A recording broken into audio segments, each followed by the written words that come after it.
যে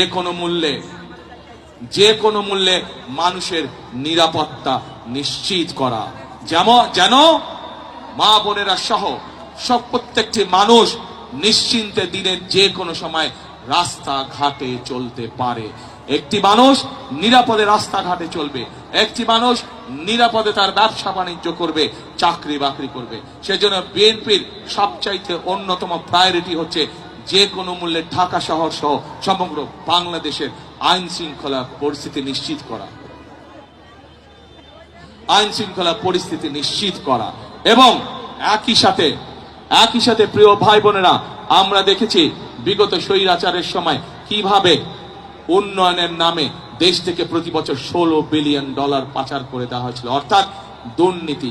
আমরা যত পরিকল্পনায় গ্রহণ করি না কেন, যদি আমরা দুর্নীতির লাগাম টেনে ধরতে না পারি, তাহলে জনগণের ভাগ্য পরিবর্তন করা অত্যন্ত দুরূহ ব্যাপার হয়ে যাবে।